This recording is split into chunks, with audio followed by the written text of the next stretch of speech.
A'udzu billahi minasyaitonir rajim. Bismillahirrahmanirrahim. Maka nikmat seperti mata pergunakanlah melihat yang dibolehkan agama, seperti melihat kitab suci Al-Quran waktu membacanya dan melihat pelajaranmu dan sebagainya. Maka sebagai contoh bibir nikmat mata oleh Allah, berpergunakan nikmat mata kita nyonya untuk takalan yang dibolehkan dalam agama. Contoh tanya baca Al-Quran, tanya kalan Al-Quran waktu kita baca, takalan pelajaran kita nyo.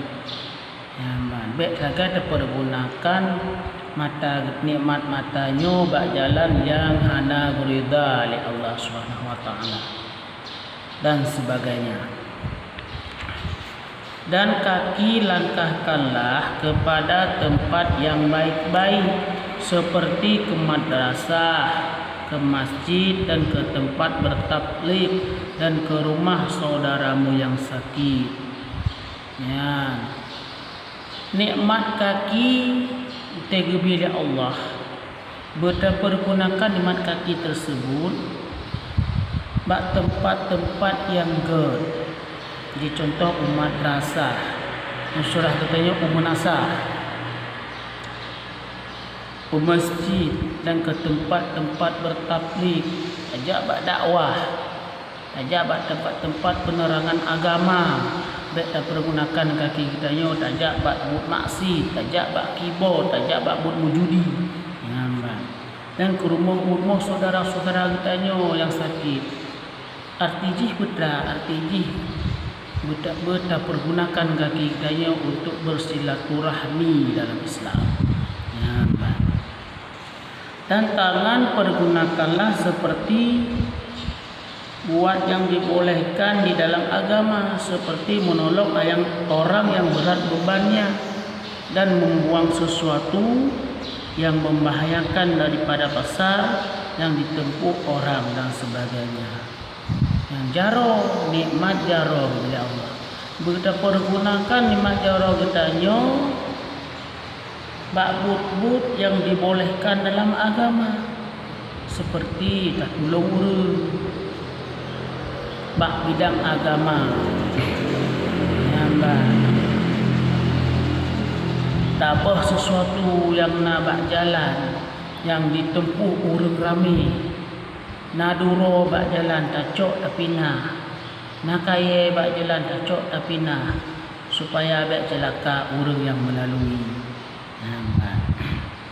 Dan lidah mestilah engkau tutur kepada kata-kata yang baik, seperti membaca Al-Quran, menghafal pelajaran dan memberi nasihat.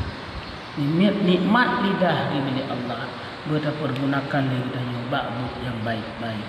Lagi contoh dah baca Al-Quran, tahafal pelajaran, tapi nasihat pada saudara-saudara kita ni. Karena juga Nabi ad-dinun nasihah, agama adalah nasihat. Bersaling tapi nasihat satu sama lain kepada saudara-saudara kita. Maka jangan sekali-kali pergunakan lidahmu untuk mencerca, mengumpat, memaki, mengasung-asung dan berbuang-buang dan sebagainya. Karena itu semua dilarang dalam agama. Baik segaga le kita nyo tak pergunakan lidah kita nyo untuk tak mencerca, tak kegok yang anak hak.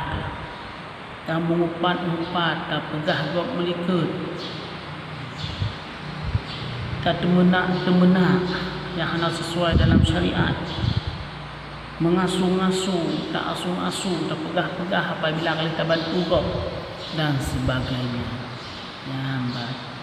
Karena nyan Bandung dilarang dalam agama.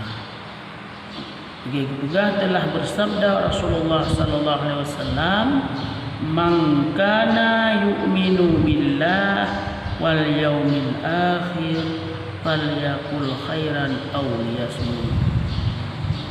Maksudnya, siapa-siapa yang percaya benar-benar akan Allah dan hari kiamat, maka mestilah ia memperkatakan yang baik-baik atau hendaklah ia diam. Yang anjuran Rasulullah menyoleh tanya, tak percaya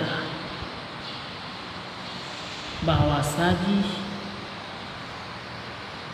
betul-betul nak Allah dan betul-betul nak urut kiamat, maka mestilah tak pegah yang betul-betul, tak pegah yang gak-gak. Oh punya nampu pegah, tak pegah yang betul pihak ada tu. Lebih gak ni jo tak in. Taduk bak sago apabila ni kita nyo hana ada tapu pegah yang betul yang daripada dong pegah bah buruh betul daripada dong pegah ata-ata yang hana gak lebih gak tak iman anjuran Rasulullah sallallahu alaihi wasallam. Wallahu a'lam bissawab.